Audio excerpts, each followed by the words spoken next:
What you are currently watching is part 1 of a two-parter where I go into the music video for Lost in Yesterday by Tame Impala. This video will be analyzing and breaking down the video itself, with the next video going into what the meaning behind it all is. Now, this was originally just going to be the one video breaking down the video itself, with a little segment at the end going into the meaning. However, when I started to look into what other people's interpretations of it was, I started to realize I had bitten off a bit more than I even knew I had on the plate. I mean, even before that, I was racking my brain on how to even go about analyzing it. And as for when part 2 will come out,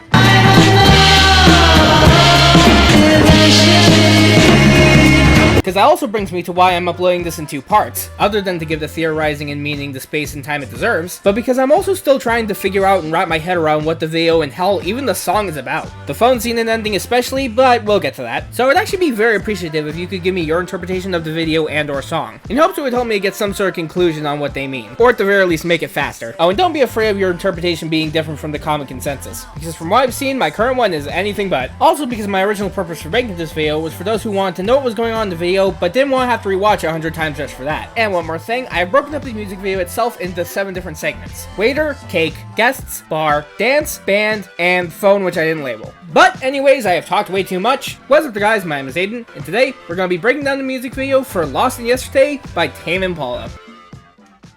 Each scene opens up with the waiter grabbing drinks from the table to serve to Yellow Dress. And yes, I've given all the incidentals names. And here you can actually see one of the most upfront changes throughout is that it goes from 4:3 to 16:9 to whatever the cinematic aspect ratio is. If you could tell me what it is, that'd be greatly appreciated, because what the fuck. In number 1, he has to pour it himself, but in number 2, it's already poured. Whereas 4 and 3 already have them on a silver platter. The cups themselves going from paper to glass to fancy glass to also fancy glass. The waiter seems to stay the same throughout, and I mentioned that because Yellow Dress doesn't. She definitely changes between 1 and 2, and she stays the same between 3 and 4, but I'm not confident the 1 and 2 is the same as 3.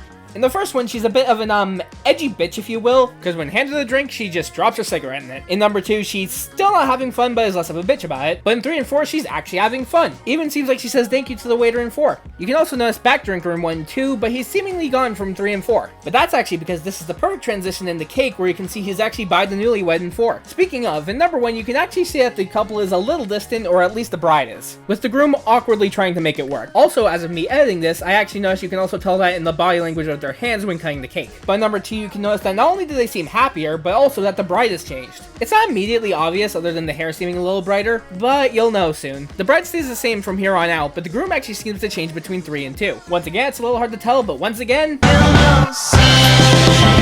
but the reason it's hard to tell is because of the white light. It's absent in 1, but grows stronger from 2 to 4. And while it's most apparent in Cake and its surrounding scenes, it's actually really obvious in the rest once you notice it. And the only people left in Cake are the photographer and his partner, who stay the same outside of an outfit change. Everyone next to the table in the panning shot seem to stay the same, maybe with the exception of the front guy since he seems to age sideways, but I'm not here to judge. The only change is the addition of Miss Afro, who stays after 3. The baby being gone in 3 and 4. Also that Milo Rossi and Rose Tico seem to get together throughout. You can also see Milo lip I love you in 1. And finally there is this girl who I nicknamed Suna in my notes for some reason. You can't see her at all in 3 and 4 in Guests, but you can actually see her quite clearly in Waiter, as well as this guy who actually appears from Waiter 3 and on, and you can actually see in Guest 3. Oh, and I nearly forgot about Ezra Bridger, he just gets more snazzy. In the bar, Old Front seems to change between 2 and 3, and the bartender stays the same. And next up, we have the couple. In number 1, he tries to talk to her, only to get splashed in the face. I mean, the worst she can say is no! In number 2, they actually now know each other enough for him to whisper in her ear, to which she responds with a smirk and a head shake. In number 3, not only do we see them much closer and being deep in conversation, even seemingly joking about how they first met, but when he whispers in her ear, it actually gets her to laugh. And in number 4, he finally proposes, to which her face says it all. And can I just take a moment to say, bloody bravo to Kevin Parker, Terry Timely, and Terry Kaneda and Annie Shu. Because in like 30 seconds of a 4-minute music video, they managed to make me more invested in a love story than most actual love stories. Anyway, back to the video. Daniel Thrasher and Julian Casablancas talk throughout, but in number 3, they're actually seen in Navy outfits and are promoted to higher ranks by 4. In 1, we see Ezra Tour fiddling with this machine that I actually thought was a speaker at first, but it's actually a cigarette vending machine that he can't seem to get his cigs out of. In 2, we see that he's managed to get them out, and in 3, the machine is gone. And finally in number 4, we can see him helping Edna Mode sit down. And with that, we are finally on to the dance. Strap in, folks. In all 4, we start off with this guy in the very front, who appears to actually become a girl in number 4. Now, it could just be a change of person slash guest like previous ones, but the similarities lead me to believe that this is actually supposed to represent them transitioning. And next up, we have this guy who is too awkward to dance. In number 1, he just decides to completely nope out of there. In number 2, he's still not dancing, but actually looks to be having a good time. And in number 3, he's gone.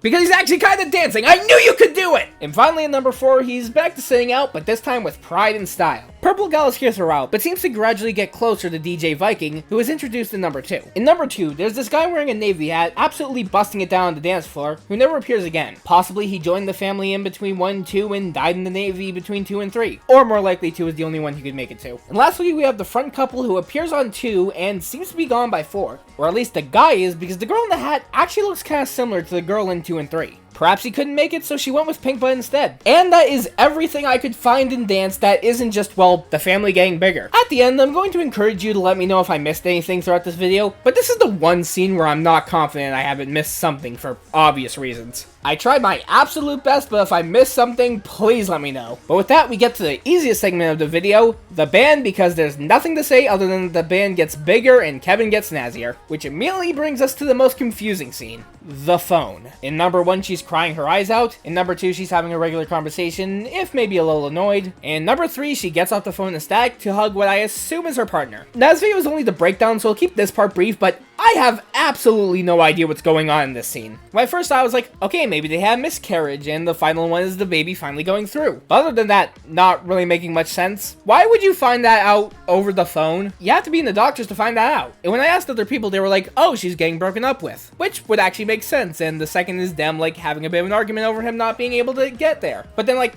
who is she talking to in number 3? Is she calling him from, like, 5 feet away? I just can't seem to wrap my head around what is going on in this scene. And out of any of them, this is the scene I would be most appreciative of you trying to help me figure out. Anyway, to wrap this all up, we have the final guests. At first, it's just this old guy smoking in a wheelchair. But in number 2, not only are there 2 new guests, but the old man now only needs a walker. And finally, not only is he out of the wheelchair, but he also has a new lady friend. At first, I wondered if these were 3 different people, but it honestly seems a lot more likely his legs just got better. And with that, we return right back to the start.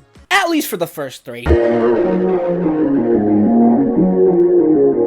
After the bridge, in through the doors comes Bride from 1 to angrily smash the flower bouquet. And right after her, through thin air seemingly, comes Yellow Dress from 1, who I'm assuming is the bride's mother, to grab the drink out of Yellow Dress 2 and smash it on the ground. Oh, and I say out of thin air only half jokingly, because right behind them, who is standing behind them, who was definitely not in the room before this? None other but than the groom from 1 and 2, who is kinda just standing there. Menacingly! And finally, Bride 1 threatens everyone with the palette knife. I guess trying your best to look cool and badass, only to end up looking like a stupid bitch runs in the family. I'm not even going to try and pretend to understand what just happened, but with that, the mother knocks the camera over, so ending Lost in Yesterday.